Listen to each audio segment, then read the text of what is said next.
The warehouse stretched farther than the eye could see, a sea of endless metal racks, conveyor belts, and silence that hummed like a warning. It was 11:49 p.m. when Eli Carter stepped into Amazon Fulfillment Center NV-19, a facility so massive, you could fit 20 football fields inside, and still have room for ghosts. He was the new guy. Fresh uniform. Shiny scanner. And zero idea of what was waiting for him in Sector D13. "You'll be working graveyard shifts," said Mr. Beck, the floor manager. A pale man with twitchy eyes and coffee breath that could peel paint. "Stick to your assigned aisles. Don't wander. Don't scan any package marked in red. And for God's sake, stay out of aisle 13. Eli chuckled nervously. "You guys have 13 aisles." Beck didn't laugh. He just turned and muttered. "We're not supposed to." Eli walked past metal corridors under harsh white lights. His boots echoed on the polished concrete, each step swallowed by the sheer scale of silence. He passed shelf G22. Then H03. Then J09. No signs of life. Just rows upon rows of brown boxes, some stacked 20 feet high, like coffins waiting for someone to notice they were never empty. He reached his zone, Sector D13. It felt colder here. Not just the AC, something in the air. Like it watched him back. He tapped his scanner. The green light blinked once. Begin pick route. First package, bin D13-1049. Eli began moving deeper into the maze. Each rack looked identical. Each box looked the same.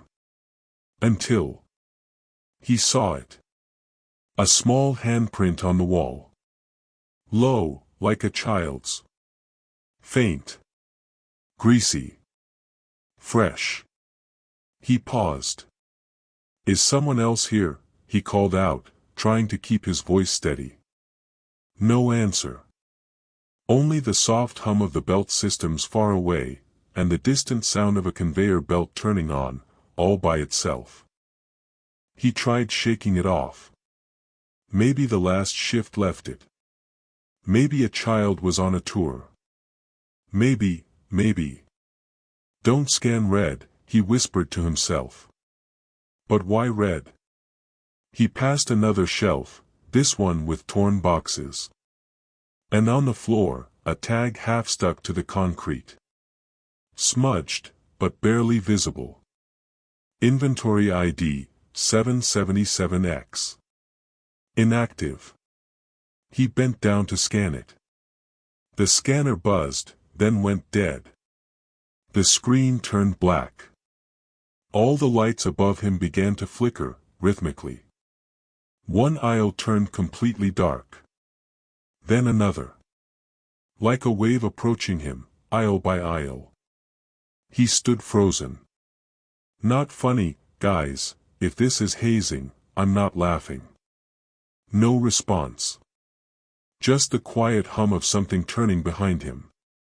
He turned sharply, nothing. Just the endless line of shelves, and a mirror, attached near a locked fire exit. Eli walked to it, drawn by the reflection. He looked at himself, pale, sweating, nervous. Then, for half a second, someone stood behind him in the reflection. Not a worker. Not human. Just eyes. Too many eyes. He turned around, nothing. The aisle was empty. That was the first sign. But he wouldn't leave. He needed the paycheck. And deep down, something inside him wanted to know why D13 felt like a graveyard with barcode scanners. The thing about warehouses that big is that you start to lose your sense of direction. And sometimes, even your sense of reality. Eli tried to refocus. He rebooted the scanner, still frozen on that half-scanned tag. Inventory ID, 777X, inactive. Probably a glitch, he muttered. Text junk anyway. He pressed on. Next location, bin D13-1076, deep in a back corner of the zone no one seemed to walk through. Even the floor felt stickier there. The air was heavier. As he walked, Eli noticed the shelves here were older, scratched, dented, coated in warehouse dust no one ever cleaned. Then, he saw it. A package. Different from all the rest. Not cardboard. But wrapped in thick black paper, tied tightly with twine, almost like something you'd see in an old horror movie.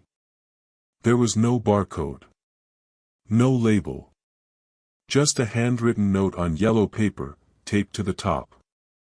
Eli leaned in and read it aloud. Do not open until it returns itself. He stared. What the hell does that even mean? He reached for his radio. Control, this is Eli.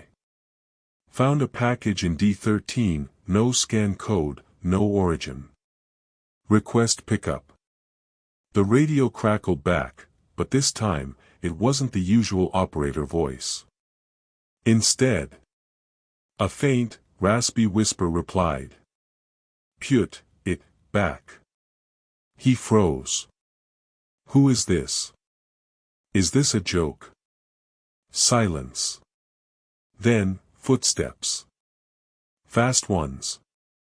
Running, but not coming from a hallway. From inside the shelf.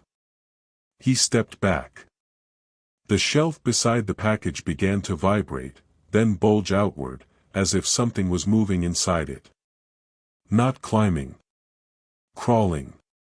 Okay, nope. He turned, started to walk away fast, but as he turned the corner, he almost tripped. On what looked like a child's shoe. Tiny. Worn out. Soaked at the toe in something dark. And next to it, a second black-wrapped package. It hadn't been there a moment ago. He looked back down the aisle. The first package was gone. But no one had passed him. There were no exits nearby. I'm seriously. He lifted the second package. And it was moving. Softly. Like something was shifting inside. He held it to his ear. He dropped it. It hit the ground with a wet thud. He ran. As Eli sprinted back toward the center of D13, everything shut down. The conveyor belt stopped mid-roll. The scanning lights went dark. Even the ambient hum died, like the warehouse itself had held its breath. All around him, the boxes vibrated. Softly. Together. Like a heartbeat. Thump. Thump. Thump. And then, from somewhere deep in the racks. Eli. It wasn't a voice. It was a chorus. Hundreds of tiny whispers, all saying his name, in perfect unison. He backed away slowly. His foot kicked something. He looked down. The black package was back, the first one. Unopened. Still cold. But now, it had a red barcode on the side. Inventory ID, 777X ELI. And below it, a new handwritten tag. You scanned it. Somewhere above Sector D13. Tucked behind glass walls and blinking servers. Was the surveillance room. 2 monitors glowed in the darkness. 1 technician sat alone. Name, Tommy Weeks, age 29, gaming headset on, sipping lukewarm Monster. He hated graveyard shifts. All he did was watch cameras, rewind boring footage, and hope nothing moved. Until, something did. Headphone, sound FX, soft electric hum. Ticking. Typing. Tommy noticed CAM07, the feed for D13, kept glitching. First a flicker. Then a full-screen distortion, like something passed too close to the lens. He rolled his chair over. Rewound the feed. Hit pause. Hit frame by frame. What he saw wasn't possible. At 3:17 a.m., Eli walks past aisle 12. Alone. At 3:18 a.m., one frame shows something behind him. Tall. Thin. Wearing a worker vest. But the face was blurred out, like the pixels refused to obey. He zoomed in. The figure had no mouth. Only a smooth face, and eyes, dozens of them, embedded in the skin like cracked glass. Tommy took off his headset. Wiped his eyes. Nope. Nope. That's a glitch. Gotta. But then the figure moved again. Closer to Eli. Frame by frame, aisle by aisle, it was following him. And in one frame, it turned. And looked directly into the camera. As if it knew. Cam 07 went dead. Tommy switched to CAM 08, another angle. This one faced the far end of aisle 13. But that aisle didn't officially exist. He clicked anyway. The camera loaded, but what it showed? There was no shelf. No lights. Just a long, pitch-black corridor. In the corner of the feed, something was moving. Not walking. Crawling. Backwards. Upside down. It crawled out of view, then reappeared closer. And closer again. Suddenly, the camera feed froze. Then a message appeared on screen. Entity detected. Not logged in system. Lockdown suggested. Tommy reached for the intercom. His hand trembling. This is surveillance, we have a breach in sector D13.